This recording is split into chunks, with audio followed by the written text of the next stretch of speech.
Oh, hey, Chris. How was the colonoscopy? Oh, brutal, man. I don't know, something snapped off and it's just hurting. Yikes. Sorry about that. Hey, you know how some dogs sort of look like their owners? What if case makers share the same traits as their cases? That's ridiculous. No, it kind of works, right? I mean, because like the Pure Base 600 is cool, right? And you're arguably cool, right? The case is super quiet, and you've always been on the soft-spoken side. Yeah. See, it's totally true. Actually, there's one more thing we have in common. What's that? Well, after the colonoscopy, I think I also support a 360mm radiator. Does that like include push-pull or? The Pure Base 600 from Be Quiet offers a tempered glass side panel, sound damping material, and a highly versatile design. Ships with a pair of powerful PureWings 2 fans and intentional support for 360 radiators. Click the link in the description for more info. What's cracking, people? Welcome back to the channel. Hope you're all doing well. Today we are building a full-blown system from the ground up.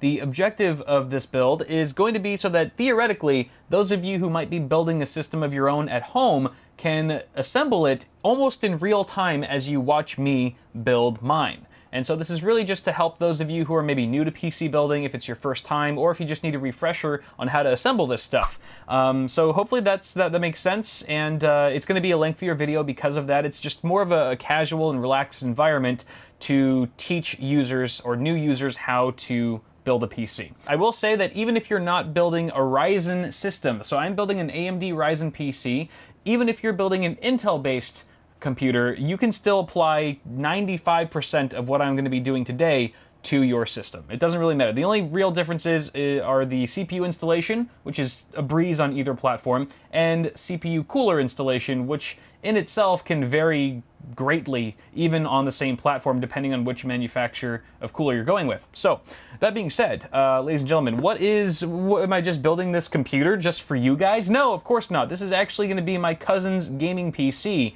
that I helped him assemble, or that I helped him pick out the parts for. I actually did a video, you can go ahead and check that out, where I sort of make a parts list, and that parts list looks drastically different from the hardware you see before me because I went back to the drawing board several times and was like, no, that doesn't make sense. That's stupid. So I've swapped it out from, it was originally going to be an Intel system, and now it's AMD Ryzen. What do you know? It just seemed to make more sense with his budget and stuff. For those of you curious, the build we're looking at today is around $1,200 MSRP, you know, give or take $100 or so, depending on the prices, how they fluctuate all the time and stuff. But let's go ahead and go over the parts, shall we? One by one. I'm going to do it really quick because we've got a lot of building to do right afterwards. So first off, our CPU of the hour is the Ryzen 5 1600. It's a 6-core, 12-thread part. It boosts up to 3.6 gigahertz. I am going to try to push that a bit further with a manual overclock for Brandon. He's not into overclocking. He's not too familiar with it, so I'm going to try to squeeze the most performance out of it as I can with the help of this cooler. Now, this was originally the cooler that Brandon bought and paid for is this one right here. This is the Cryorig H7, a really great price-to-performance cooler. However, I forgot to tell Brandon to also pick up or order an AM4 bracket to go along with it because it doesn't come with one, so it's not supported with Ryzen natively out of the box. So it's going to take probably a few weeks for that bracket to get here. So in the meantime, we're using this Noctua NH U12S. Fantastic cooler. Brandon can decide if he wants to keep this one or swap it out for the H7 once the bracket arrives and that sort of thing. So that takes care of that. We've also got a B350 Tomahawk motherboard from MSI. This is a fantastic little budget board. I believe that this is one of the ones that has a PLX chip, so it supports Crossfire and all that jazz. It's a really nice sort of a black and red color scheme. Actually, the red is very subtle on the VRM heatsinks. Probably shouldn't clash with anything else in the rig, but fantastic little board here that is going to be paired with the GTX 1070 Superclock Edition from good old EVGA. This is still, I think, one of the more affordable 1070s that you can find on the market. However, it's a blazing fast card, and it's certainly going to kick ass and raid some frames for today's system. The memory kit, I almost forgot about that down there. It's a the 16 gigabyte kit. Where'd you get that 18 gigabyte kit from?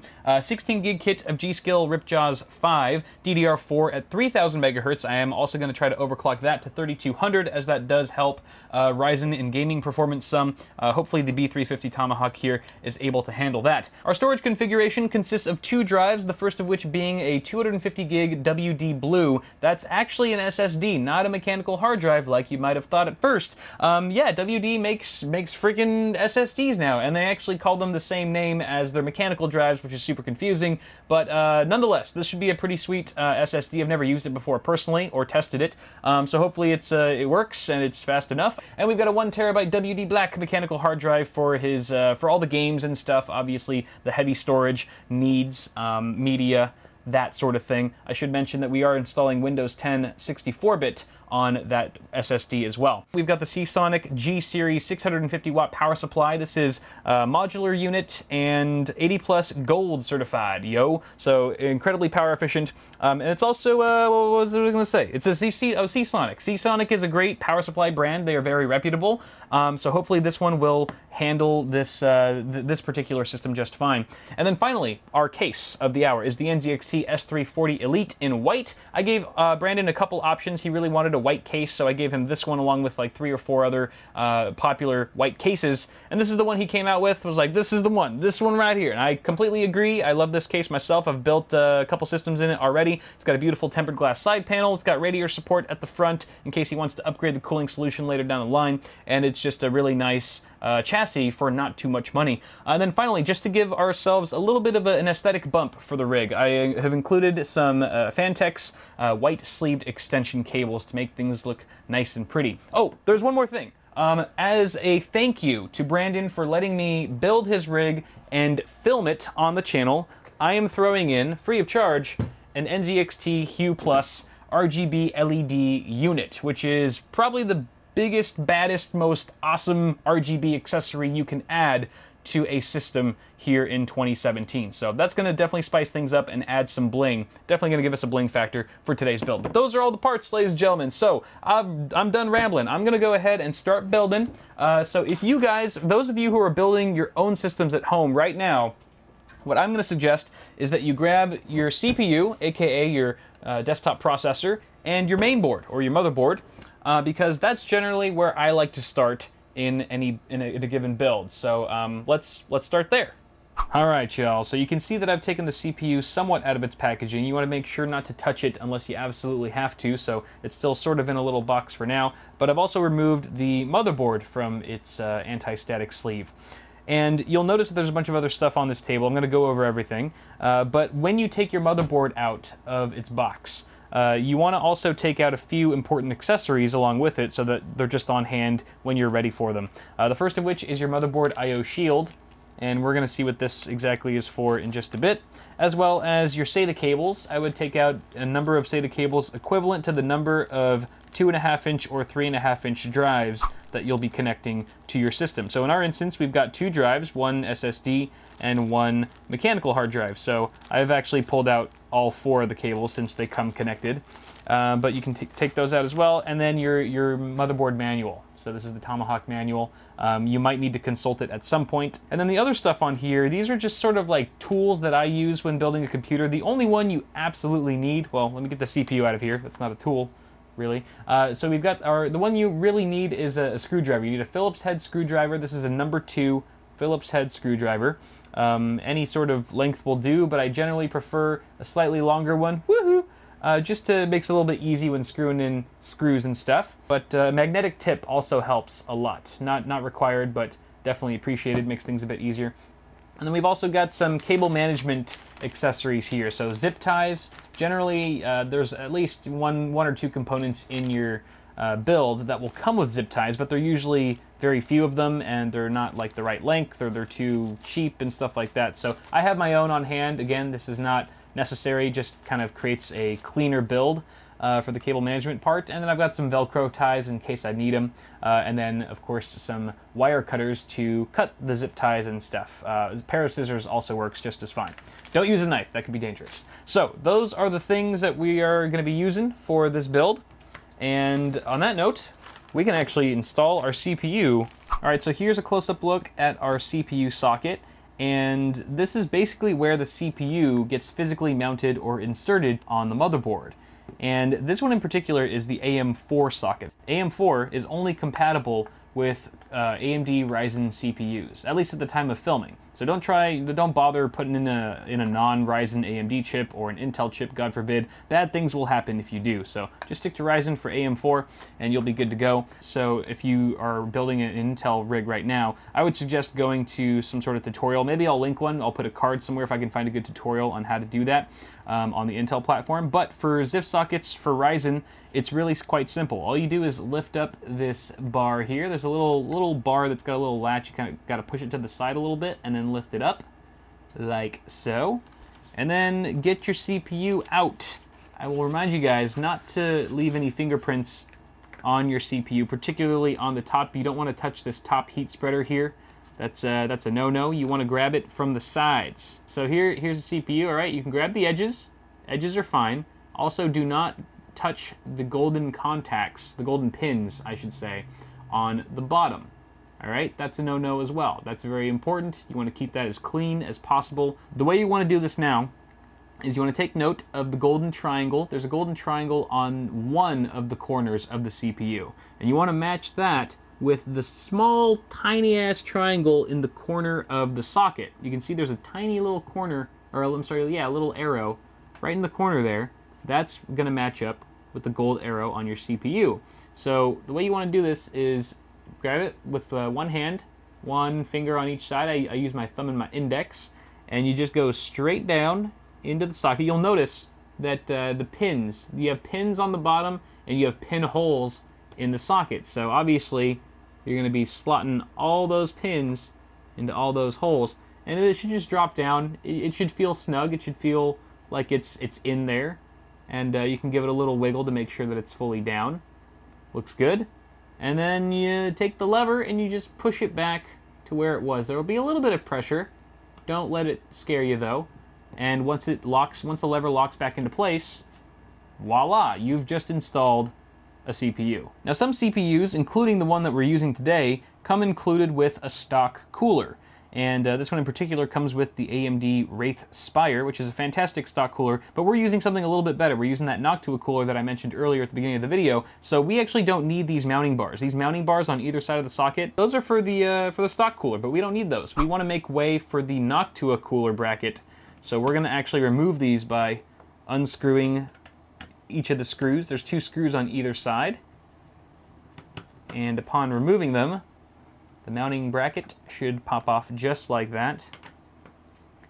Do the same thing for the other side. So we are going to want to keep the AM4 backplate in place because that's how we're going to mount our third-party air cooler here. And this is where things get a little tricky because there's no standard method for installing CPU coolers. It all sort of differs based on the manufacturer.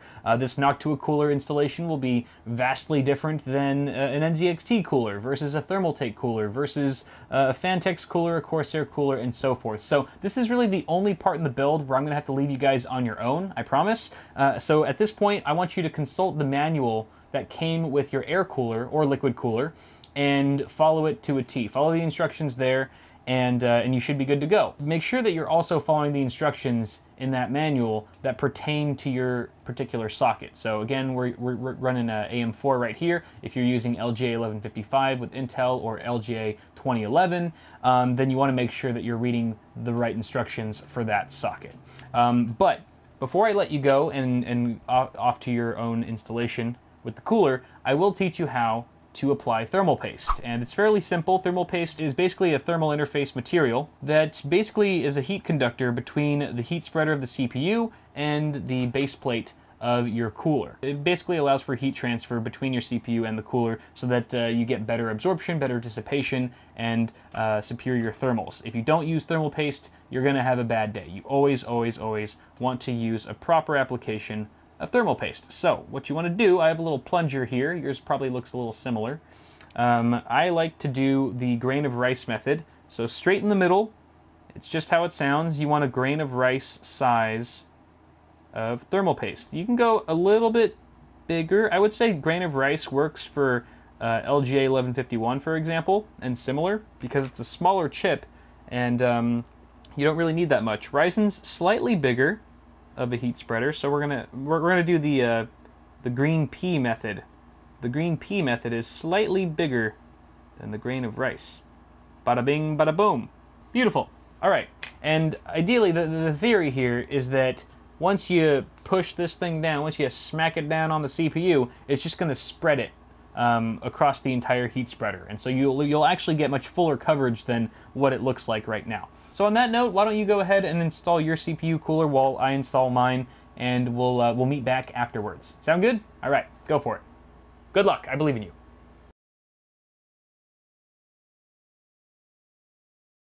All right, moving on to the memory. So installing the memory is one of the easier parts about building a PC, but there are a couple things to be aware of. The first of which is that you have these 4 DIMM slots. At least on this motherboard, there are 4 DIMM slots that you would actually populate, and they can actually be covered or blocked if you have too big of an air CPU cooler.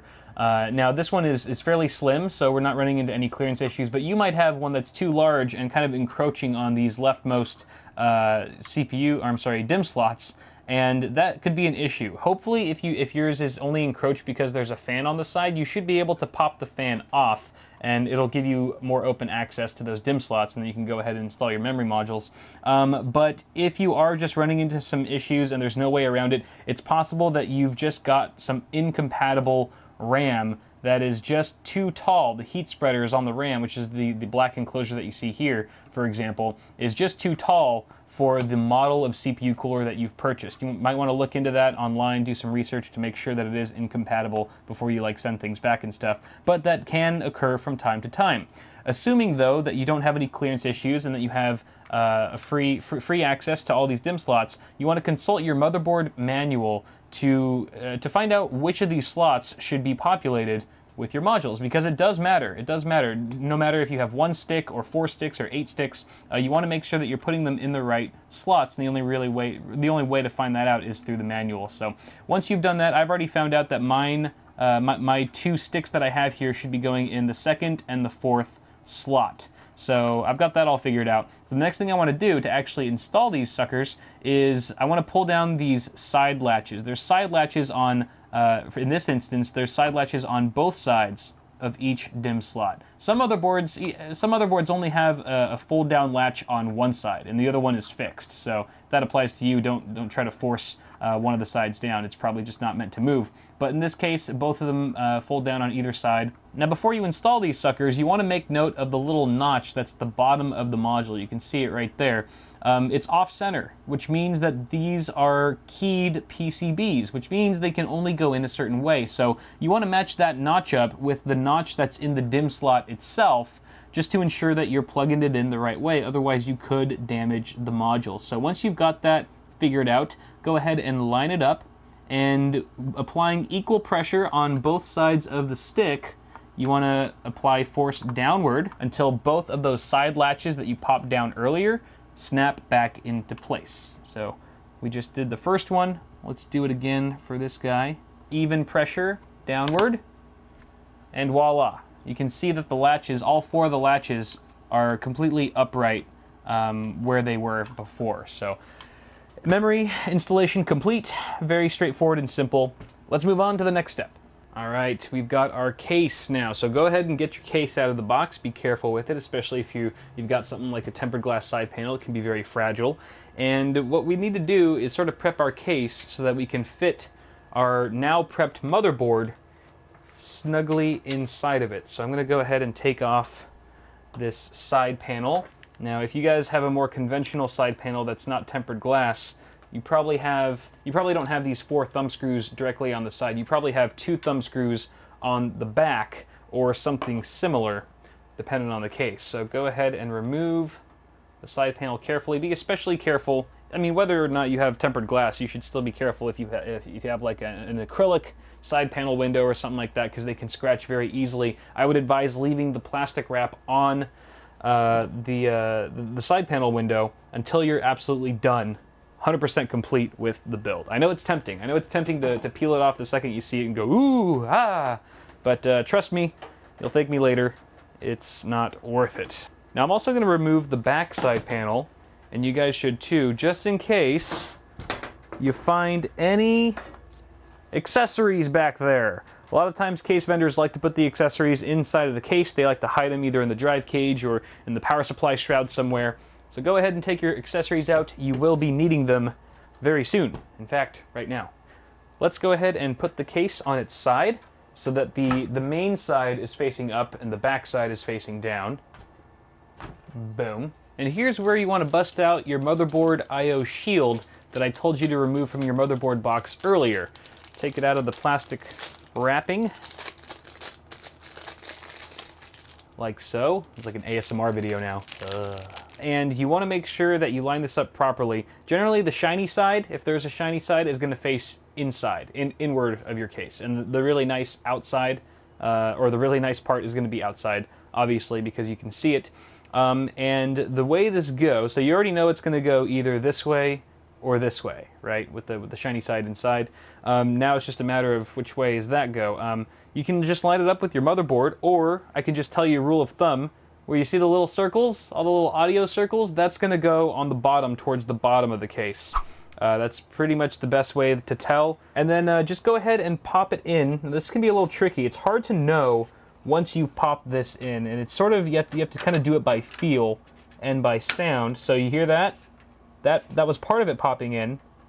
And you want to just double check. You have to look really closely to make sure that the entire perimeter of your I/O shield is flush. So you just want to double check, push it firmly around the edges, make sure it's all good in there. All right, now before you get too excited and go about installing your motherboard, there's a couple things to mention here. First of which, if you are using an air CPU cooler tower sort of thing, like I am right here, then this doesn't really apply to you. But for those of you using liquid-cooled AIOs of any kind that have radiators and things like that, you want to make a note of whether or not it makes sense to install your motherboard first before you install your radiator. It can kind of depend. For the most part, I would say the rule of thumb is you install your motherboard first and then your radiator, but there are some instances where the reverse is true and makes more sense for that particular configuration. So you just want to sort of think it through. If you're not sure, maybe just look up in certain manuals to see what they suggest, or if it's not there, look online, but that is something to point out. The other important thing to note before you install your motherboard is that you have your motherboard standoffs installed. Now, NZXT has already done us the solid of pre-installing these, and these are these little metal pegs that are sticking out of the motherboard tray that give your motherboard a little bit of lift. It kind of prevents the trace layouts on the back of your motherboard making contact with the steel surface of the case itself to prevent any sort of shortages and things like that. So it's very important that you have these in place. Again, NZXT's already put them here, and if you're lucky, you'll actually get one in the middle, a peg in the middle that's it's got a little bit of a tit on it, a little bit of a lift off. It's a little bit taller than the other ones. It looks a little different than the other guys, and that's just so that you can have something to latch onto. There's obviously a hole in the middle of your motherboard that will latch onto that middle peg when you're putting it into place, and then just sort of lock it and freeze it so that it's easier to work with and more stable. It's not moving around and stuff. It's really nice to have one of those, but if you don't, no worries, you can still get by. Now, the other thing to be aware of is that not all standoffs should be in the same place for every situation. For example, these are in the ATX configuration for ATX motherboards, which I in fact have right now. So that's good. So I don't need to change anything here. But let's say you were building for some reason with a micro ATX motherboard and you needed to rearrange the standoffs to accommodate that particular form factor. You can either look in your case manual, or if it's not there, it could be etched directly onto the motherboard tray, where here it says, micro ATX, ATX, ITX, and it gives you sort of a legend, and you can figure out where the standoffs go for that particular form factor board. Now then, we can go ahead and mount our motherboard now that that's all out of the way, and I like to grab the motherboard by either side. I really try my best not to grab it by the CPU cooler. It's a bad habit of mine, I know, I need to stop. And then I just sort of just push it in there, just gently. I like to look at the back of the motherboard, or behind the case, so I can align the I/O, the rear I/O, with the I/O shield. And then if all goes well, the middle peg, the lifted peg, will latch on, and voila. The motherboard's not installed yet. Don't put the case upright. It'll just probably fall out and something will break. We still need to screw it down. So we've got some screws here. You're going to want to get the accessories out that came with your case, with your chassis, and then with your hopefully metallic tip screwdriver. This is where the metallic tip really comes in handy. You're just going to go ahead and screw those down. I should mention, when you're installing the standoffs underneath, you want to make sure to tighten them, but you don't want to over tighten them because they can strip and then they'll just like do the infinite spin And that's not good, because then these screws won't really go in at all. And then likewise, when you're screwing in these screws, you want to make them snug, but not too snug. Again, because you could strip them, and if you over tighten them, then removing them, when you remove them, you might actually pull out a standoff, or the standoff might come along with it, and that can be a pain sometimes to work around that. So you can expect with a standard ATX motherboard that you have to input about 8 or 9 of these screws. We only have to do 8 because the middle standoff is a raised one, but if yours is not raised and it looks like all the other ones, then you will have to put a 9th screw right there. And voila, now we can say our motherboard is properly installed. We can put the case up if we wanted to, which we're going to actually need to do now to install the power supply. Alright, so I've got my power supply here, and sure enough, it is partially modular, which means you have some of the essentials that are just hardwired into the power supply, and the accessories, or the peripheral cables, if you will, are separate. So you could plug these in as you see fit, depending on what devices you want connected, which is really nice. Helps clean up cable management a bit, because you're only connecting the cables that you need, instead of everything and trying to find a place for the ones that you aren't using. So I've kind of already figured out which ones I need. The ones that are connected are the standard essentials that most people will be using anyway, which is your 24-pin ATX. This goes to your motherboard directly, as does the 8-pin EPS. This is the CPU connector. And then we've also got one for PCI Express. This is for your video card. We've actually got 2 8-pin connectors. These are 6+2 pin design. You can see that they kind of split off, and this is going to be plenty for our video card, so we don't need to add additional PCIe cables to this guy. What we do need are our peripheral cables. So we need some SATA cables here, both for our 2 drives. We do have an SSD and a mechanical hard drive that are SATA. They use SATA connectors, so we're going to need to power them with this SATA plug. You can see that there's actually 1, 2, 3, 4 SATA connectors on this one cable. So hopefully, if we wire things properly, and this cable is long enough, we'll be able to wire both of those hard drives with one cable. 2 birds with 1 stone, so to speak. And then we've got 1 more of those. This is another SATA cable, exactly the same as SATA power, that is actually a little bit shorter, and there's only 2 connectors on this one, and this is going to be going to our NZXT Hue Plus. You may have other SATA-enabled devices that need to be powered, such as, let's say, a built-in fan controller into your case. Or there's Molex as well. Molex is a completely different plug that did come included. We do have some Molex cables included with this power supply, but we don't have any Molex devices that are in this system, so we don't need to use those. The other thing is, with the matter of which way do you want to install the power supply, I generally say face down, especially with cases now having ventilation slots at the bottom with dust filters, as this one does. If your case does not have any sort of ventilation at the bottom here where the power supply mount is, then I would say flip it up top. Otherwise, I would go to the bottom. Now, this is a bit of a unique layout. Actually, there's plenty of cases that do this, but the S340 Elite actually has this bracket on the back with removable thumb screws, which you still, for some reason, need a screwdriver to remove. That's silly. And this is what you want to attach to the power supply first before you install it. I would say most cases do not use this method. Most cases you just slot the power supply in. Oh, that's the wrong way. You would just put the power supply in, and then you would just directly screw in 4 screws into the existing holes. But this is a little bit different. NZXT is getting all clever with it, so I'm going to get my power supply screws that came included with the case. I think you might also get some screws that come with your power supply, but more often than not, they're going to come with your case. So we're just going to mount this guy on here.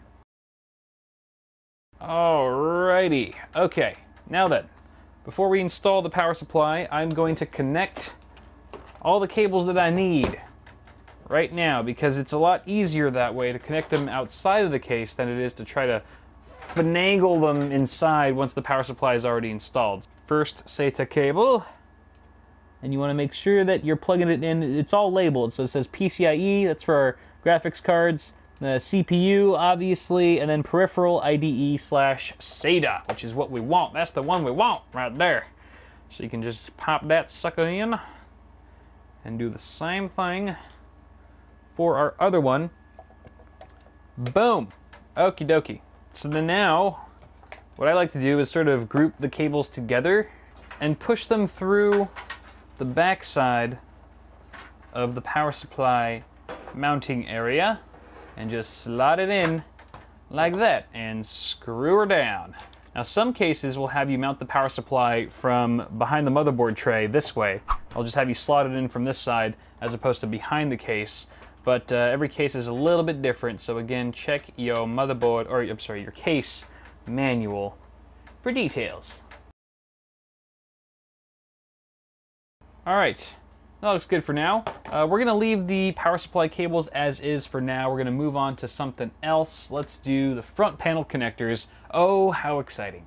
So here's a look behind your motherboard tray, and for starters you can see our power supply that we literally just installed with all the cables coming from it.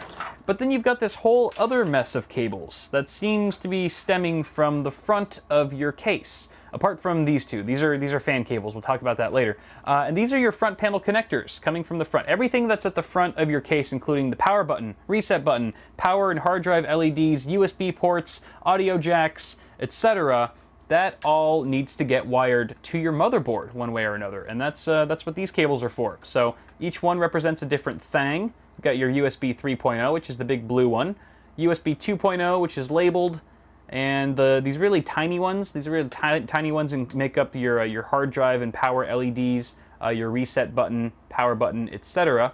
And then you've got special things that pertain to only some cases, like your HDMI port here, if you're into VR, and an HD audio for your 3.5mm headphone and microphone jacks. So yeah, we've got these to plug in. We're gonna have to flip the case around so that we can start wiring these guys correctly to their appropriate headers. Alright, so we're on the other side of the case now. You can see I've already routed all of my front panel connectors through the various cutouts in the case. Now I did this strategically. I didn't just pick any old cutout and stick a cable through. I actually routed each cable through the cutout closest to its appropriate header, which is why the HD audio connector, or the HD audio plug, is right next to the HD audio connector on the motherboard. The USB 3.0 connector is right next to the USB 3 header on the motherboard, and so forth. So that makes it really easy for plugging and plugging things in. I'm just going to go ahead and start with the USB 3.0. Now the USB 3.0, in fact, all of these except for the really tiny cables, the really tiny connectors, are keyed. So you want to make sure that you're plugging it in the right way, or you're going to have a bad day, break some pins. I have broken many a USB 3.0 pin before, so I am a little nervous right now. There we go. USB 3 is secured. Moving on to the little guys. We'll move on to the little guys. The little guys, so we've got power LED, and hard drive LED. The common one that's missing here that the S340 Elite does not have is the reset button, but that's okay. We're gonna locate it on the motherboard. It's right here. For this particular board, you're gonna have to look it up in your motherboard manual. Each board's different as to where these little guys go. Actually, sometimes it's printed. Oftentimes it'll be printed somewhere on the motherboard telling you where the pins go, and in this case we do see that. Power switch is plus and minus that way. If you're not sure which way is plus or minus on the switches, I believe it's you'll see a little arrow indicating plus, the positive. Side with the no arrow is the ground, and then we've got the hard drive LED, which is right there on the bottom. Underneath, this could be a pain. There we go. All right, little bastards are all plugged in. We can move on to our USB 2.0, which is right next door. This is also keyed, as I mentioned. And if one of these pins snaps off on any of these headers, you're pretty screwed. Oh, also, by the way, for the USB 3.0, I should have mentioned this earlier, I'm sorry. If your motherboard has two of those ports, it looks like you could plug it in either or. See how this one also has a USB 3 port down there? They're effectively identical, so it really doesn't matter which one you plug it into, just whichever one is more convenient or what have you. And then this is the HD audio. There she blows. There she blows. Front panel connectors are installed, ladies and gentlemen. Let's go ahead and do the fans next. I like to start with the little wires first, and then we can work our way up to the big kahunas, like our 24-pin ATX and PCIe after we install the video card and stuff. So, fans. All right. Fans, actually, we don't even have to cut right here. You'll notice that there are no fans at the front of the case, which is kind of odd, and that's by design because NZXT is expecting the user to install an AIO at the front of the case, which comes already with fans. So, since we're not using an AIO, we're using a air cooler, not a liquid cooler.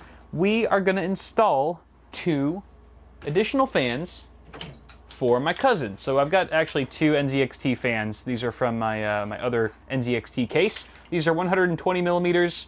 They're exactly identical as the existing fans in the case. So we're going to install them at the front as intakes.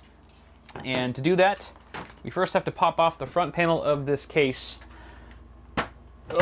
You just pull it like that. Not every case will have the front panel pop off so easily. Some of them have latches that need to be undone and so forth. So let's just install these guys. There's a little cable cut out here. Can you guys even see what I'm doing? Yeah, you can. Where my fan screws at. All right, we've got direct airflow now going straight to the CPU cooler and soon to be the video card, which we're going to pop right there. And now we shall route all of the fan cables to the various fan headers on the motherboard. We should first locate where those headers are. There's one here, there's one here, and we got 2 up here. And then the 5th one is actually being populated already by the CPU cooler here, this fan. So you want to approach wiring your fans the exact same way as you wired your front panel connectors. Route them through the cutout that makes the most sense nearest to the header you wish to plug them into. And generally, if you're dealing with a decent case, there will be a cutout at the very top. A couple cutouts if you're lucky, which is perfect for these top-mounted fan headers because they just kind of stay out of sight, out of mind. And this bottom one here, I think I'm going to connect the back fan because it seems the closest. Sorry, I know you guys can't see anything because my fat fingers are in the way. There's really no other way to do this though. Okie dokie. Fans are plugged in. Next up, we are installing our hard drive. And this is a 3.5-inch drive, of course. We are going to install it in the only 3.5-inch drive cage in this case. And every case is a little bit different where the mounting points exactly are. Go ahead and consult your case manual for those specifications, and then once you know what you're doing, you can just pop in the drive, or, you know, there's different mounting solutions. Some of them have little, like wing brackets that fold out the sides. Other ones, you just screw them in like this. Heck yeah, going old school. You'll notice that there are 3 threads on either side of a 3.5-inch mechanical drive, for the most part. You're going to want to screw all those down. Don't skimp. Don't think like, oh, I only need to put 2 in. No, put that 3rd one in, because there are moving parts in a hard drive, yo. And those moving parts, like a needle and a platter and a little green man. There's a little green man in every hard drive. No, there's really not. And if your hard drive's not mounted properly and securely in your case, then all those moving parts can end up making lots of vibration and noise, which is quite unsettling.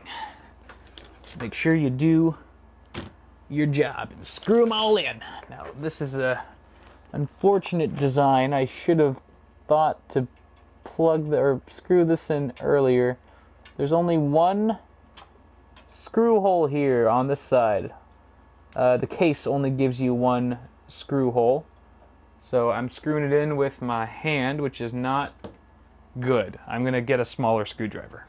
I have a little screwdriver head here. That's really the only thing that I could fit inside of this tight space. Woohoo! Is just the tip. Woohoo!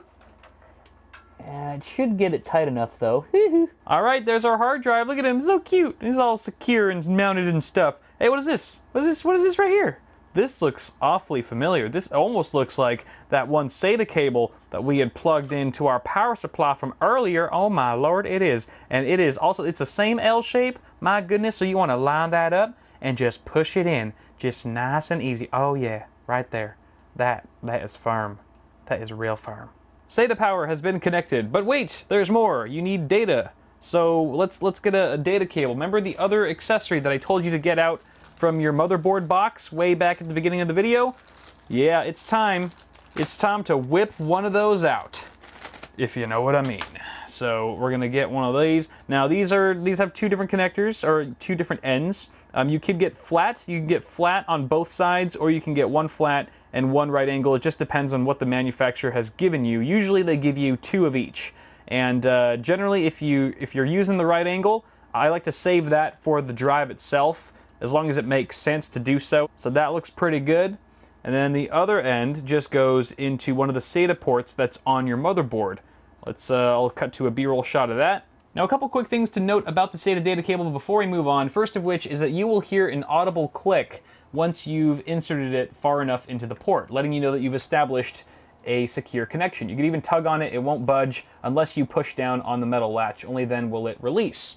The other thing is, how do you know which of these ports to plug into? I mean, they all look the same, but if you consult your motherboard manual, it will tell you which of these ports are wired to the native chipset on board, this one being B350, and which ports are wired or controlled by a third-party add-on controller. Add-on controller is good to have, but it shouldn't be your first choice. You should always opt for the native chipset on your motherboard. In this case, all four of these ports are natively controlled by B350, so it doesn't really matter which ones we go with. But if you were to connect, let's say, an SSD, in particular, it doesn't really matter for hard drives too much, but I'd still recommend native chipset anyway.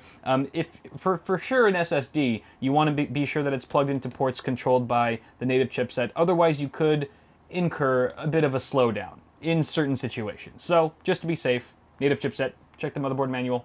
Good, okay. You know what, while we're here, why don't we just stick in another one, so she said, for our SSD that we're about to install, yo. Sounds pretty good to me. Alright, I don't like the way that looks. I'm gonna do it flat, like the other one. It will be creeping up behind him. Alright, here we go. Beautiful. Okay, now we gotta install our SSD. Alright, so as I've been saying throughout this video, every case is a little bit different, and that means you don't know. I don't know where you're gonna be mounting your SSD to. I don't know if it's gonna be above a power supply shroud like this one, if it's gonna be behind the motherboard tray, maybe in a drive cage somewhere at the front. You just don't know with SSDs these days. They're just so darn small they can fit pretty much anywhere. So case manufacturers have come up with so many clever options for mounting them in different places. But consult, once again, your case manual to find out where you should place your SSD. Oftentimes they give you more than one choice as to where you want to mount it. I would mount it in the best place. That would be my recommendation. And there are 4 threads at the bottom of every SSD. There's also threads on either side of the SSD, so depending on the case maker, that will determine where you're screwing things in. In this case, obviously, we're doing it from the bottom. I like it better on bottom, personally. Oh, by the way, I took the sticker off the SSD already because it was hideous. Oh, you know what? This is an important lesson. Before you mount your SSD, you might want to think about plugging it in first with your SATA and data cables, if it makes sense. Again, use it as a case-by-case sort of suggestion, but in this particular situation, it does make sense to connect the cables first before mounting it down, because the port is hard to get to once the drive is mounted flat against the chassis. So I've got one cable for you here. There's the data. And now we give it power. When I say power, that you're supposed to come out when I say power. You ruined it. So let's go ahead and mount this just the same as we did with our hard drive. You might need to bend the cables a bit. You need to flex them a bit just to get them to play nicely sometimes. Look at my forearm. Ugh, working that out. Yeah, I've been screwing a lot lately. I don't even mean that in like a dirty way. I've been using the screwdrivers very frequently. Let's see. Why don't we mount the Hue Plus over here? You know, oh shit. I should have mounted the Hue Plus here because it's a little bit bigger. I I don't want a big fat thing in the middle. I'm gonna swap it. I'm swapping it, I don't care. So the Hue Plus is also 2.5-inch form factor, although it's kind of a fatty form factor, because it's like 30 times as thick as this thing. Get down onto the power supply shroud. Thumb screw, thumb screw, thumb screw. So this is the Hue Plus. This is the brain, if you will, that controls all the various effects and colors, blah blah blah blah. And this particular kit comes included with some strips that you can attach to the brain. LED strips, that is. Voila! So I realize that this part of the build doesn't apply to most of you because most of you aren't building with the Hue Plus. However, you can check out my video on the Hue Plus if you want more info on it. For now, I'm just going to go ahead and take care of this, but we're going to skip it for the purpose of this video and move on to the next part. All right, guys, now we're plugging in our meaty connectors. They're not really called meaty connectors. They're just the bigger plugs, certainly much bigger than the front panel connectors or the fan headers. So starting with the 24-pin ATX. This is our supplemental motherboard power connector, and it's the big one. It's the big, fat, chunky one. It's hard to miss. 24 pins, if you want to count them, just to be sure. And you'll notice that there's a clip on one side and no clip on the other. All right. Remember that clip, because there'll be a little edge sticking out, a little latch on one side of the connector, so the clip will go on that side. So yes, these are keyed. They will only go in that one way. Sorry, my hands are in the way. Oh boy. Boom. All right, it's plugged in. Next up, we've got our 8-pin CPU connector, and this looks like 2 cables, but it's actually just one, and it splits off into 2.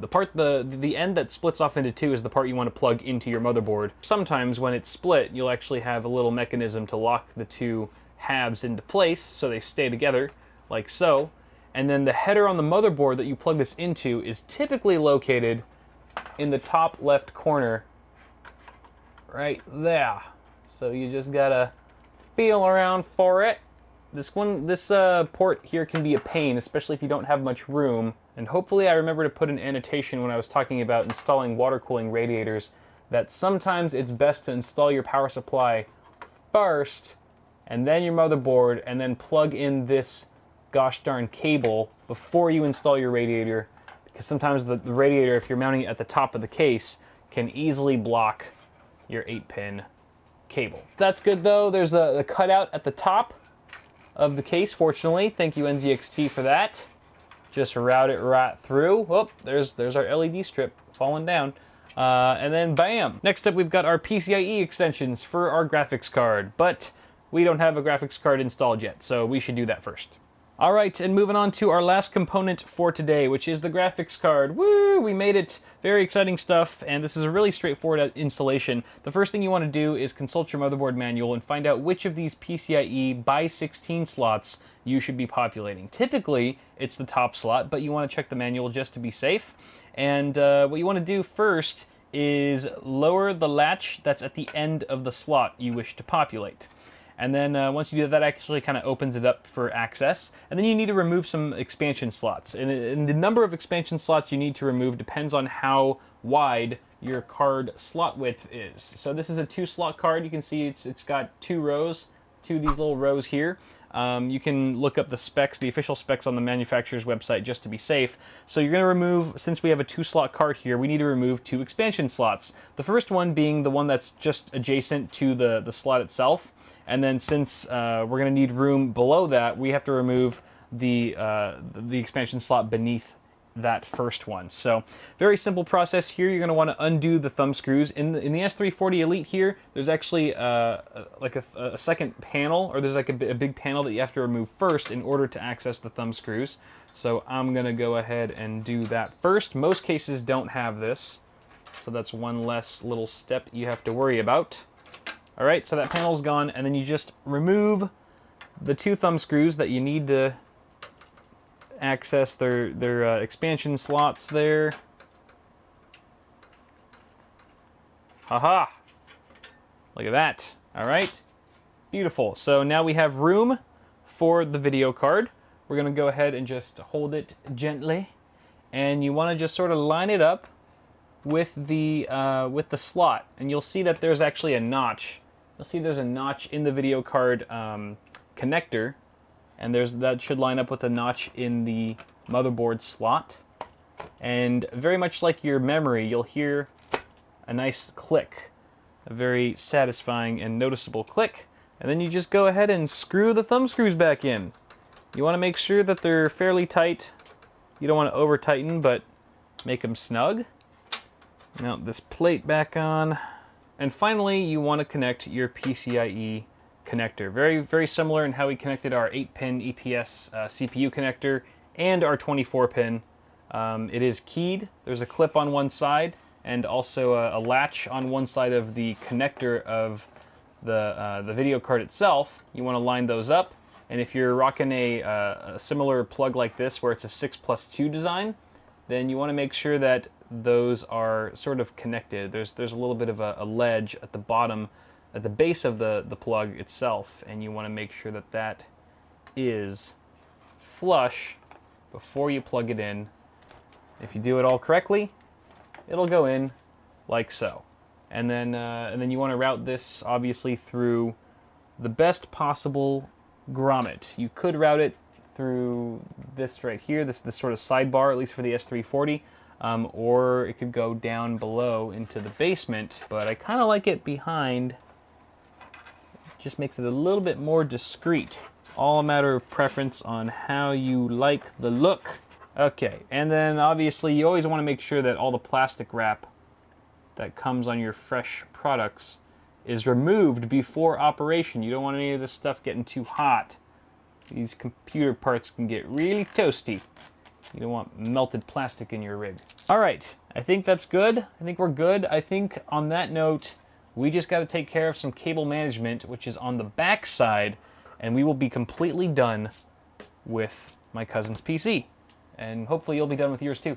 So where do you even begin with something like this? This is pretty intimidating if it's your first time or you're not too familiar with how to do this, but it really is quite straightforward. And honestly, guys, I've done, this is sort of an old video, but I have a in-depth video on cable management. So you can go check that out for even more detail than I'm going to give here. This is going to be more high level, but essentially you have to see at first what you have to work with in your case. So this one in particular has a huge basement. There's just like this huge enclosure that goes over the power supply and the drive cage, and you could just stash a bunch of cables down here and it wouldn't be visible on the other side whatsoever, which is your beauty side. You want that side to look nice. This side, more or less, it doesn't matter as much. It's kind of a personal preference thing. But for me, since I have this nice basement to work with, I am going to be taking advantage of that and stuffing a lot of cables in there, being a little bit lazy, but hey, if it's there for a reason, I'm going to use it. Now, for those of you who don't have a nice big basement to stash a bunch of cables in, you probably just have to do it the old school way and sort of tie down. You have to group together cables, all right? You have to find out what makes sense when you bunch them up. All right, which cables can be bunched together, and using zip ties in tandem with the tie down points that are around your motherboard tray, should you have them, is always a good idea. That keeps the cables really flat and up close against the motherboard tray so that you can fit your side panel on once you're all done. The other thing that this case has that not many do are these little cable clasps. This is not actually very common on most cases these days, but it is very handy. I'm going to be using these as well to aid in my cable quest. You obviously want to make sure to connect your extensions, all the extensions that you've used, to their appropriate cables coming from the power supply, otherwise your components won't work. So fortunately, thanks to NZXT's brilliant cable clasps here, I don't really need to use many zip ties at all, but I will use it for our 8-pin CPU connector here, since it's sort of off in right field. Once you're done with your zip tie, you can go ahead and snip it off with your wire cutters or scissors, whichever one. And we didn't even have to use any Velcro straps because just the cable management in this case is super boss. But there you guys have it. There's cable management, pretty much done. Again, like 90% of this was just shoving stuff into the basement, but hey, it works, and it's not too difficult to redo or rewire things or service it in there if we absolutely need to. But hey, holy crap, our build is done. That's a horrible angle. Let me go ahead and change things up for you so you can see what it looks like all powered on. Alright guys, so I discovered the audio clip for this outro was actually corrupted after I sent the rig home with my cousin, so I gotta do this lame voiceover while you watch me turn the system on for the first time, but technical catastrophes aside, the build was a success. The rig posted just fine and seems to be in healthy working condition, so hopefully those of you building at home find yourselves in the same boat, and you're now ready for Windows installation or whatever operating system you choose to go with. I'm sorry if this video didn't have the same amount of polish as some of my other content, because it was just really long and kind of difficult to edit, but I hope it helped you along with your own build and leaves you with a new sense of confidence and appreciation when assembling a PC. So if you enjoyed the video, don't forget to toss me a like on it before you go, and feel free to subscribe to the channel for more tech stuff on the way. Have a good one, guys. Thanks so much for watching, and I'll see y'all in the next one.